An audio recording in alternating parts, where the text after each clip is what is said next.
যদি শরীফ ওসমান ভাইয়ের হত্যার বিচার হতো তাহলে কোনোভাবেই মুসাব্বির ভাইকে হত্যা করা হতো না।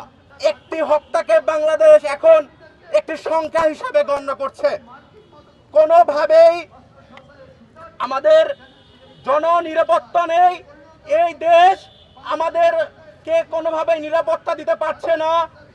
আজকে আমরা দেখছি গতকালকে মুসাব্বির ভাইকে হত্যা করেছে, গত 1 মাস আগে শরীফ ওসমান ভাইকে হত্যা করা হয়েছে।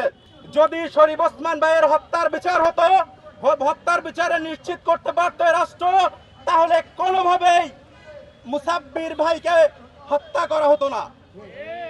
এই রাষ্ট্রের এই সন্ত্রাসীরা যখন জানে এদেশের কোন হত্যারই বিচার হবে না, তখন তারা কেন হত্যা করবে না? আপনারা জবাব দিন।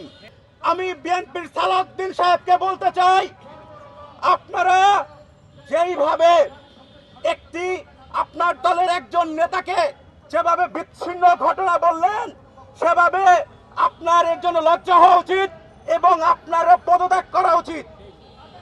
আমি স্পষ্ট ভাষায় বলতে চাই, আমি বর্তমান স্বরাষ্ট্রমন্ত্রীকে বলতে চাই, আপনার কি কোনোভাবে লজ্জা আছে? আপনার যদি লজ্জা থাকে, অনতিবিলম্বে আপনি পদত্যাগ করুন।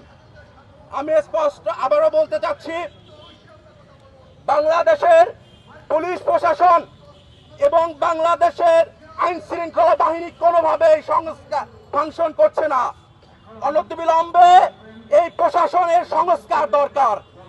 প্রশাসনের যদি সংস্কার না হয়, তাহলে এই গণহত্যা, এই হত্যাকাণ্ড কখনোই বন্ধ হবে না।